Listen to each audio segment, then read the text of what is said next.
Hello everybody, it is still Saturday the 20th of July.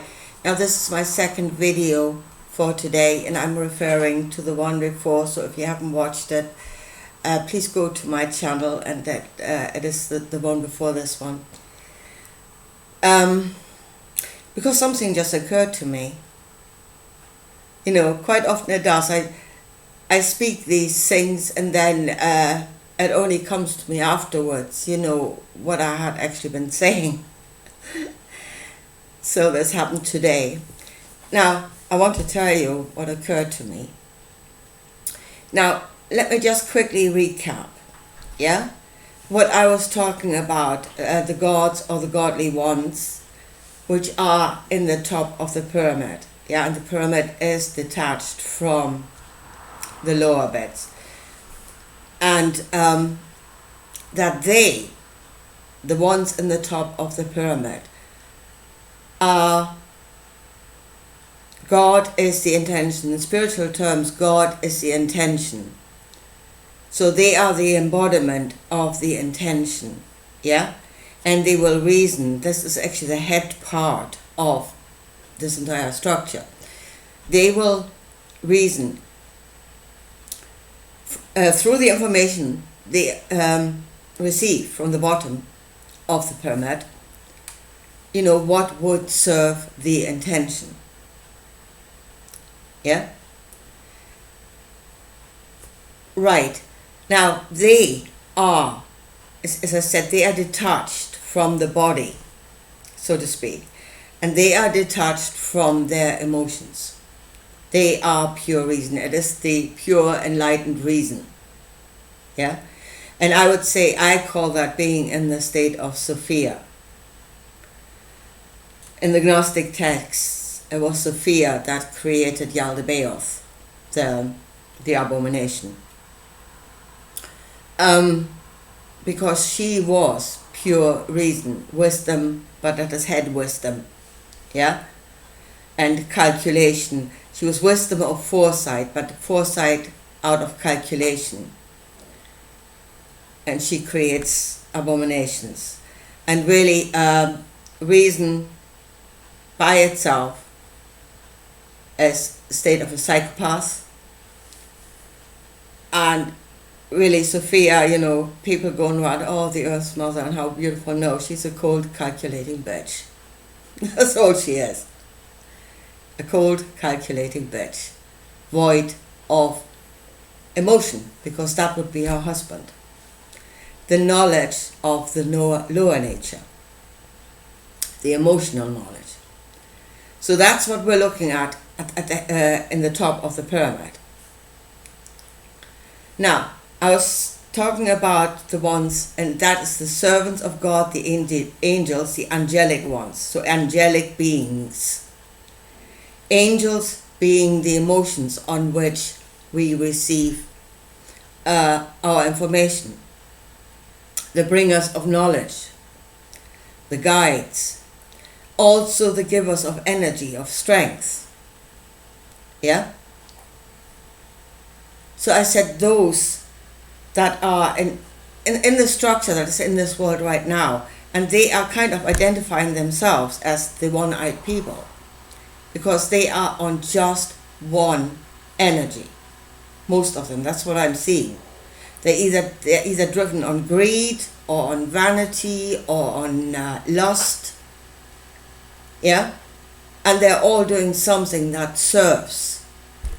They're getting their instructions from above and they're doing something that serves the top of the pyramid, which is, again, there is the intention that moves, or as I said, all the pieces on the chessboard.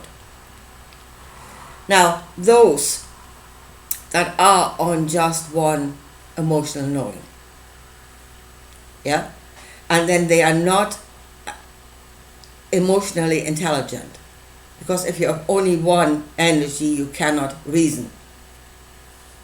Reason will take place if there is more than two voices having a dialogue about something, and you cannot have that dialogue if you're only on one energy. So I was talking about like the ones that are just on greed, like the military industrial complex. Yeah, they produce and sell weapons for profit to anybody, it would appear. If it makes profit, because that's all they can think. They're on greed.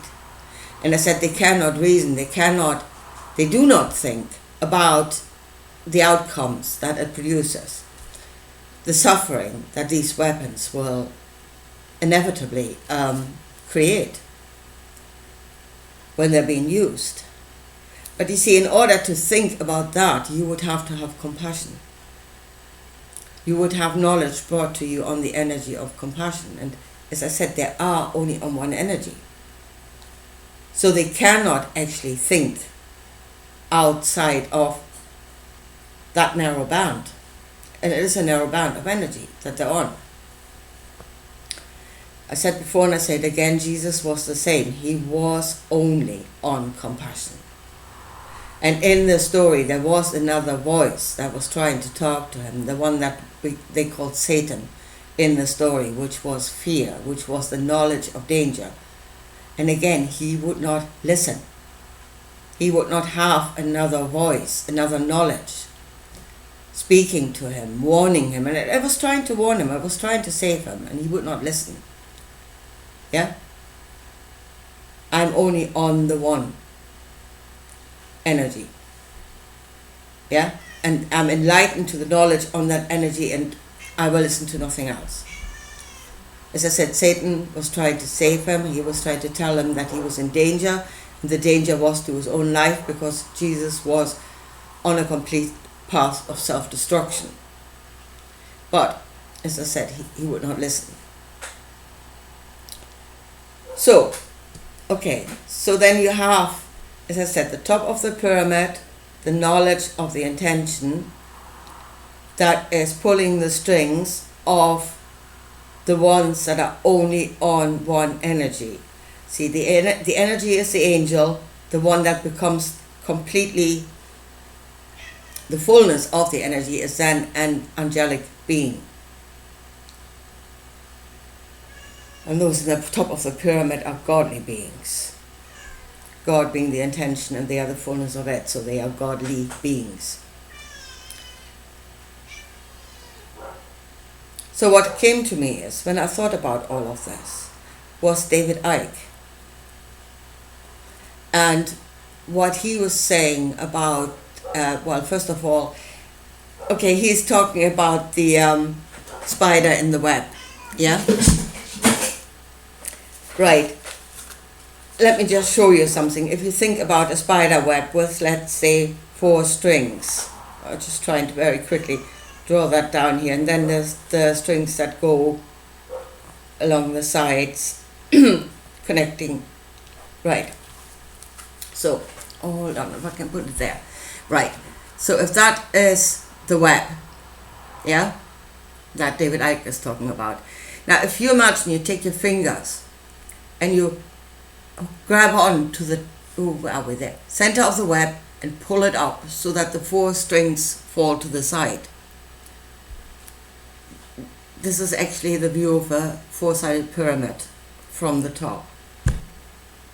And the point of it is obviously that the center part is elevated. So if you did that, you would actually look at a pyramid. So it's the same thing. Anyway, so when David Icke talks about this structure, yeah, and talks about the compartmentalization of knowledge, then what I have just described is complete compartmentalization of knowledge, worked on a spiritual level,